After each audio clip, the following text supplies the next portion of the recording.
Bringing you today's news at Channel 4, I'm Calvin Quittner. And I'm Lauren Arcolino, here to discuss the shocking fall of Austria and Czechoslovakia. Yes, it all began when Adolf Hitler decided that Germany's growth decided upon the amount of land it attained. He thought that in order to continue the way of life, the annexation of Austria and Czechoslovakia were necessary.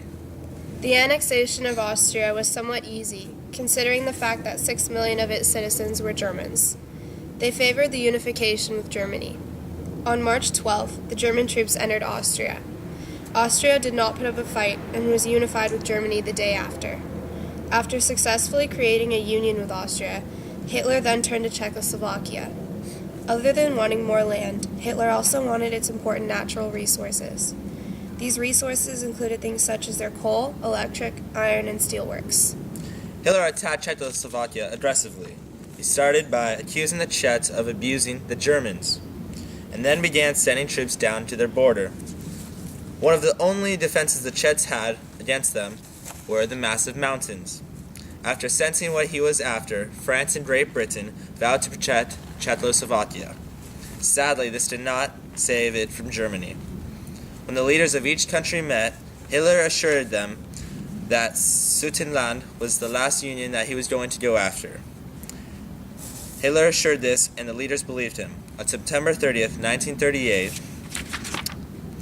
they signed the Munich Agreement, which gave Czechoslovakia to Germany without a fight. But Hitler was infamous for breaking promises. On March 15, 1939, German troops were sent to Czechoslovakia and destroyed what was left of it. This infuriated the British public, and they warned Hitler that they would be prepared to fight if it was decided that Germany was trying to dominate the world by force. Hey, this just in. We have to start with breaking news.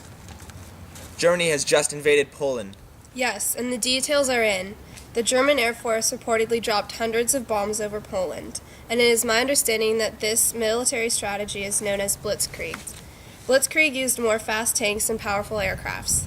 After a while of fighting, it all led up to a few hours ago, when Poland finally ceased to exist. Ladies and gentlemen, World War II has officially begun. Before we were interrupted, we were touching base on the Munich Agreement. With the follow-up story on this, here's Izzy Cecilio. Thank you. I'm here in Munich, Germany, with Adolf Hitler and Neville Chamberlain. So, Neville Chamberlain, I understand you're looking to sign an agreement with Hitler on the annexation of Sudetenland. Why are you agreeing to give them land without firing a bullet? I'm agreeing to this as long as Hitler promises this will be his last land demand. I believe it will keep peace in Europe. Hitler, you are agreeing to this, right? Yes, this will be my last demand. Where is Sudetenland going to be formed? This land will be made up of most of western Czechoslovakia. As long as we get Czechoslovakia on board, we will be able to pass this law and keep peace between our countries. Hitler, how do you feel about being granted this small amount of land without any shots being fired? I am just excited to be able to expand Germany, personally, while not being able to take away any lives of my fellow Germans. Hitler, did Mussolini's support in accepting the agreement help you gain confidence in signing this agreement? Mussolini has always been a great friend of mine, believing that expansion is key into making our empire stronger. His support has given me greater confidence knowing that I will have another country by my side if all else fails. So Hitler, are you ready to sign this agreement? Indeed, Mr. Chamberlain. Nice to meet you. Well, there you have it, the signing of the Munich Agreement. Join the war effort and help rationalize. As you can see, these young adults are conserving gasoline by using different means of transportation.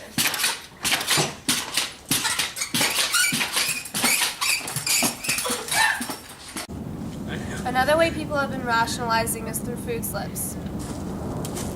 How many people in your family? Do my cats count? No. Do my goats? No, I'm sorry. It's just me. Okay. This should last you all week. How many people in your family? 3, including myself. Should last you all week. I disagree. How many people in your family? I have 9, including me. Okay. Should last you all week. Thank you. September 28, 1939. A German siege has taken 140,000 Polish troops as prisoners to the capital of Poland, Warsaw. They have surrendered to the superior forces of Hitler's army. The tipping point for Hitler was a systematic program of terror, murder, and cruelty, executing members of Poland's middle and upper classes such as teachers, doctors, priests, landowners, and businessmen were rounded up and killed. Resources have confirmed that the Nazis have titled this operation the Extraordinary Pacification Action. How was Germany able to occupy Poland, you ask? It was 26 days ago, on September 1st, 1939, when German troops invaded Poland at 4:45 a.m. The Germans used their new blitzkrieg strategy by bombarding Poland on land and through the air. Hitler had claimed his actions to be defensive, but did not fool Britain or France. 2 days later, on September 3rd, 1939, both Britain and France declared war on Germany, which began World War II. However, Hitler continued his conquest of Poland because Hitler said that Poland would bring living space to the growing German people. Hitler's invasion forced the Polish to mobilize an army of 1 million men. Unfortunately, the Polish army were no match for the German troops as the Polish sent cavalries against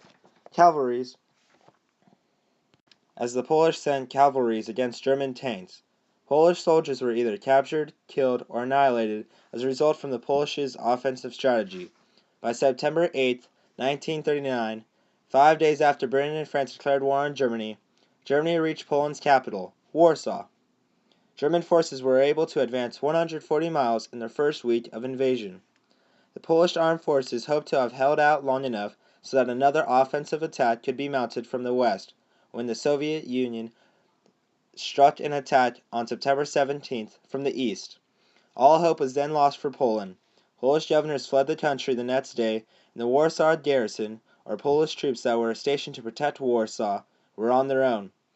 Earlier today, September 28, 1939, the Warsaw garrison finally fell to Germany. Rumors now say from our sources that Germany and the USSR are concluding an agreement together to outline zones of occupations for both countries. And that concludes our newscast. Thank you for joining us here at Channel 4 News. I'm Calvin Quittner. And I'm Lauren Arcolino. Stay classy, Mitty.